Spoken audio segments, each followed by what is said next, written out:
If you've stepped into a new role or you're operating in an environment where things are moving faster, stakes are higher, and expectations are increasing, you've likely noticed something. In some moments, you're exactly where you expect to be: clear, decisive, effective. And in other moments, something shifts. You hesitate, you overthink, you feel less certain than you should. Not because you don't know what to do, but because you're not accessing it in the same way. That gap becomes more visible in new environments because there's more uncertainty, responsibility, and pressure.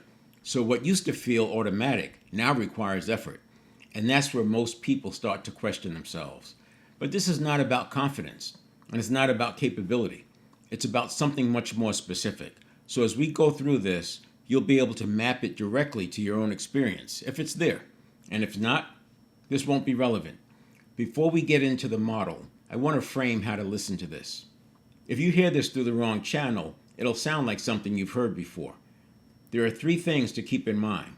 First, performance is state dependent. The issue is not what you know, it's what you can access in the moment. Your capability doesn't disappear under pressure, but your access to it can. This is why you can have two moments close together, where in one, you're clear, decisive, effective, and in the other, you hesitate, overthink, or react. Same person, same knowledge, different access. Second, movement between states is fast, but where you stay becomes habit. You can move between high performance and low performance in seconds, but repeated time in a state becomes your default. What starts as a moment becomes a pattern. What becomes a pattern becomes your style, and that starts to look like your personality. Third, what feels like personality is often conditioning. Most people believe they are reacting based on who they are. In reality, they're reacting based on patterns that have been reinforced over time. Those patterns can be changed, but they're not changed by thinking differently once. They're changed by intervening at the level where they are formed. So as we go through this, don't think about this as information. Think about it as something you can map directly to your own experience. Because once you see it, you'll recognize it immediately. And once you recognize it, you can begin to influence it. Now, up to this point, this may sound like something that happens occasionally. A moment here, maybe a moment there. That's not actually what's going on, because these moments don't stay isolated. They accumulate.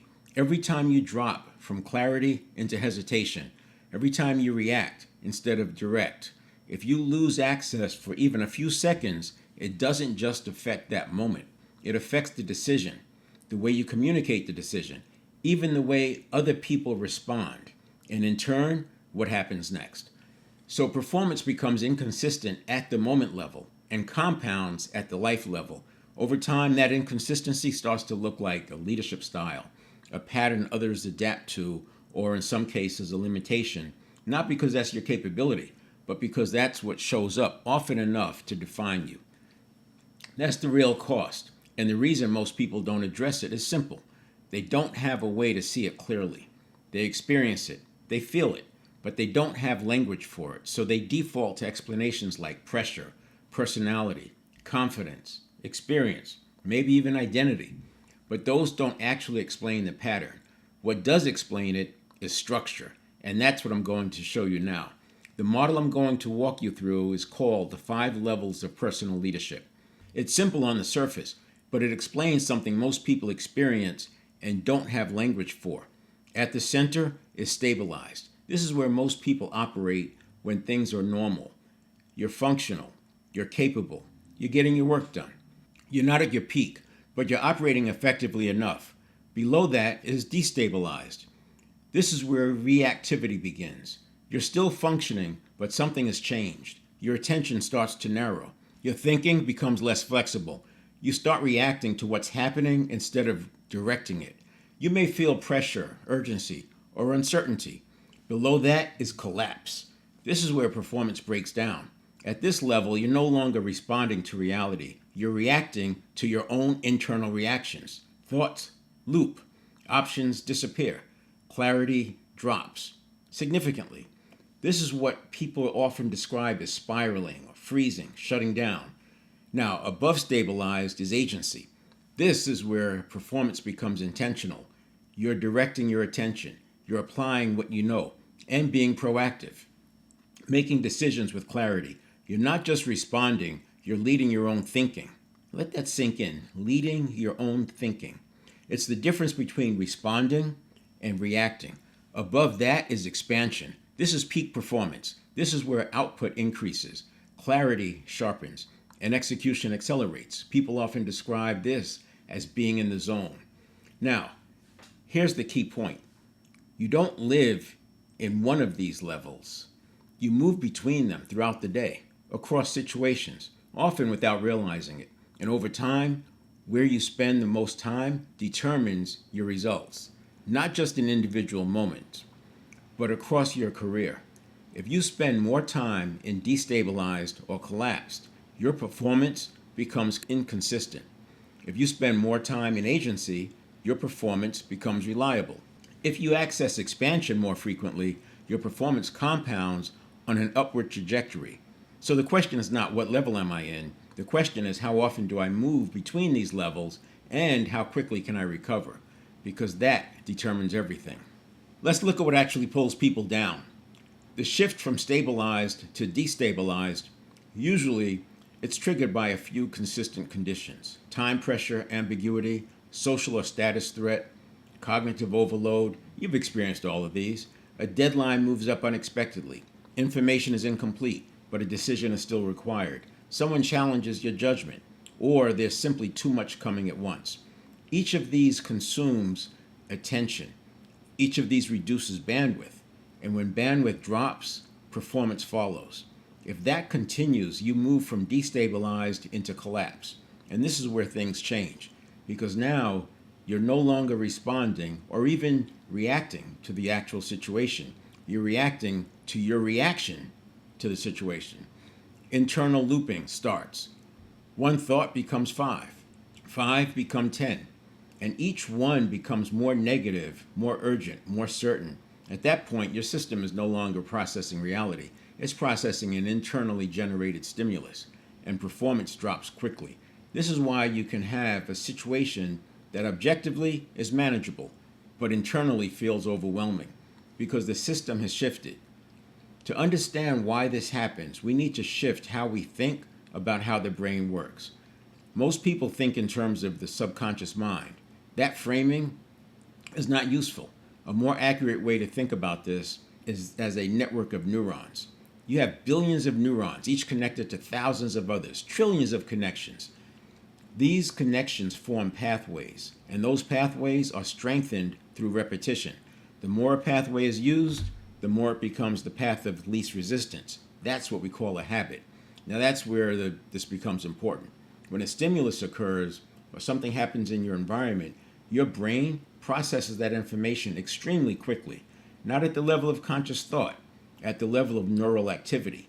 Think energy pulsing across neurons. That system is processing millions of bits of information per second. Your conscious mind processes a very small fraction of that. So by the time you become aware of something, most of the work has already been done. Meaning has already been assigned. A reaction has already been formed. And what gets handed to your conscious mind feels like truth. But it's not necessarily truth. It's an association. It's based on past experiences and your internal interpretation of those experiences. Patterns that were formed over time, many of them early in life. So when you react, you're not reacting to reality in that moment. You're reacting to what your neural pathways have associated with that situation. This is why two people can experience the same exact situation and respond completely differently. It's not the situation. It's a pattern associated with the situation. This is also why common approaches like affirmations or visualization, they don't consistently work. Now they can work, but only under certain conditions. If the gap between the new idea and your existing pattern is small, they can reinforce your desired outcome. But if there are strong competing patterns, those patterns will likely dominate. The same applies to willpower and discipline. Willpower relies on your conscious mind, which is limited. It fatigues, and it operates much slower than the neural system. So when pressure increases, willpower decreases. and you revert to your strongest patterns. This is not a failure of effort. It's a mismatch between where you're trying to make the change and where the behavior is actually coming from. If the behavior is coming from neural pathways, the change has to occur at that level. That's what neuroplasticity actually means. It works because those pathways can change, but they change through repetition and conditioning, helped along with intensity. That's how they were formed, not through a single insight. Now, let's talk about timing. Timing is where the leverage is. From the moment a stimulus occurs to the moment you respond consciously, roughly a second passes. Within that 1 second, the first 600 milliseconds are critical. The first 6/10 of a second. During that time, your brain is detecting the stimulus, assigning meaning, forming a reaction. This all happens before you are consciously aware of it. You can think of it in 3 parts. The first segment is initial detection. Something happens, and your system registers it. The second segment is rapid appraisal. Your brain determines what it means, but it does this using past associations, not current reality. This is where cognitive biases come into play. The third segment is reaction formation. Your system prepares a reaction, which it suggests as a response, which gets handed to your conscious mind. By the time you're aware, the trajectory is already set. Now, here's the important part of all this. The earlier you can intervene in that process, the easier it is to change it. In the earliest phase, it takes very little effort to shift attention. As you move later in the sequence, it takes more effort and produces less impact. This is why most people struggle. They try to change their behavior after the reaction is fully formed. At that point, they're working against momentum. This is also why techniques like take a deep breath sometimes work and sometimes don't. If you catch it early, they can be effective. If you catch it late, they're much less effective.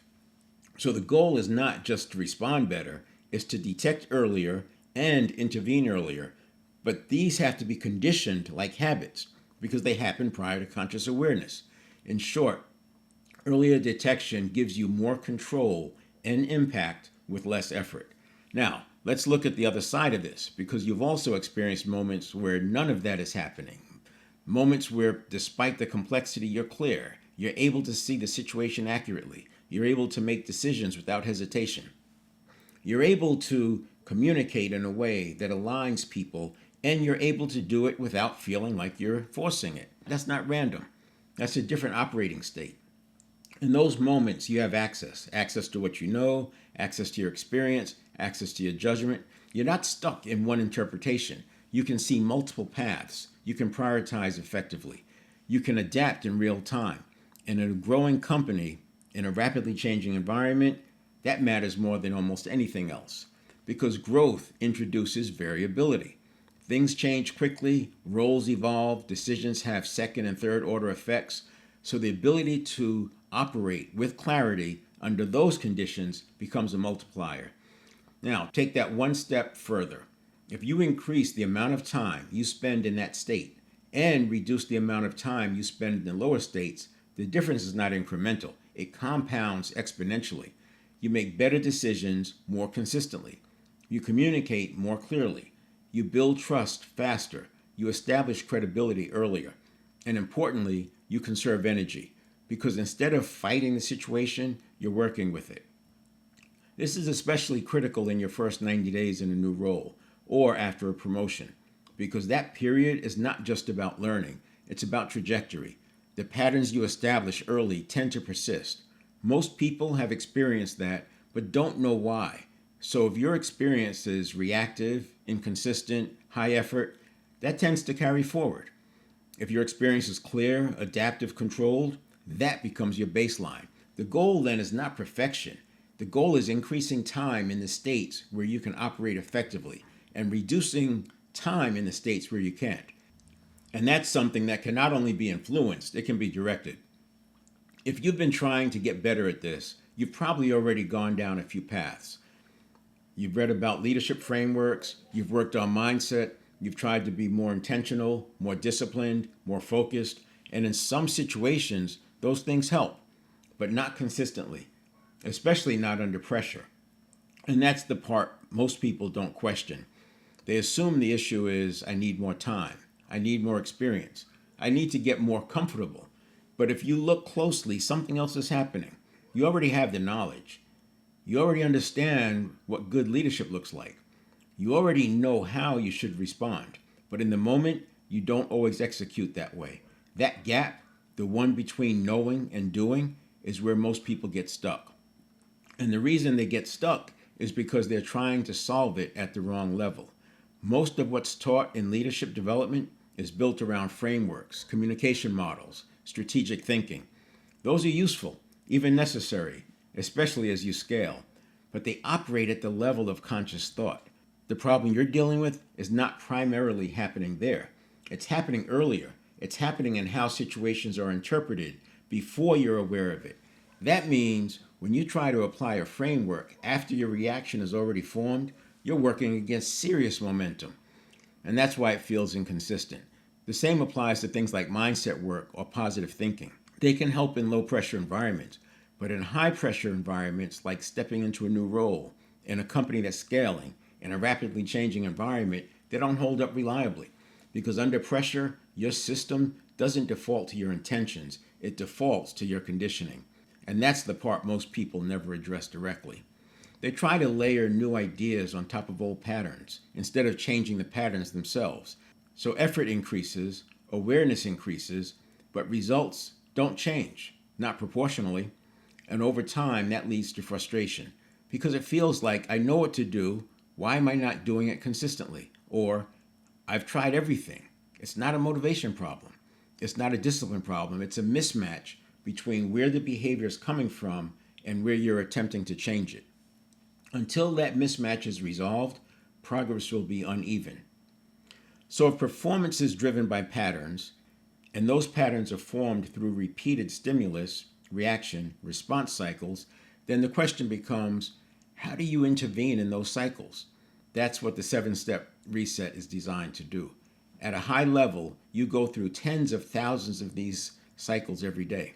Most of them happen automatically, unconsciously.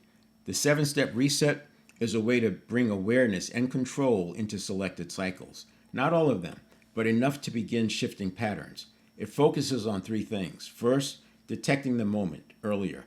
Second, interrupting the automatic reaction with the same automaticity the system is in. And third, constructing a more effective, conditioned reaction, which leads to a more effective response. And then returning to a neutral state so the next cycle is not influenced by the previous one where you may have experienced some stress. This begins to change the underlying pathways faster than one would think. What used to be automatic and seemingly working against your interests becomes less dominant. What you practice becomes more accessible, and this is not something that happens instantly. It happens through repetition. But when done correctly, it becomes automatic, just like the behavior you've been trying to stop. And that's the goal, not to think your way through every situation, but to change what happens automatically so that your default responses are aligned with how you want to perform. Now, if you step back and look at everything we've covered, there are a few things that become clear. Performance is not fixed. It changes based on the state you're in. Those states shift quickly, often before you're aware of it. And over time, where you spend the most time becomes your default, which means your results are not just driven by what you know. They're driven by how consistently you can access what you know, especially under pressure. Understanding that is useful, but it doesn't solve the problem because the issue is not awareness or lack of insight. The issue is conditioning, and conditioning does not change through a single insight. It changes through structured repetition, duration, intensity. It changes by working at the level where the pattern is formed and doing it consistently enough that a new pattern becomes the path of least resistance. That's why this is not something most people can solve on their own. Not because they're not capable, but because the system they're trying to change is the same system evaluating whether the change is working. So it defaults back to what's familiar. That's where structure matters. The next step is not information, it's application. In a structured environment where you can recognize these shifts in real time, interrupt the pattern earlier, and begin to experience what it feels like to operate with access consistently. That's what the workshop is designed to do. It's a live session. We walk through the process step by step. You're not just hearing it, you're applying it And that's where the shift starts. Because once you experience the difference, even briefly, you have a reference point. And from there, it becomes something you can build upon and expand. If what we've covered here reflects what you've been experiencing, that's one path, the workshop. The other is more direct. If you prefer to look at this in the context of your role, your environment, and where this shows up specifically, I do a small number of one-on-one short diagnostic calls. We map what's happening, where the constraint is, and whether there's a clear path to shift it. If there is, I'll show you how I'd approach it. If not, you'll leave with some clarity. You can choose either option using the accompanying link, and I'll see you on the other side.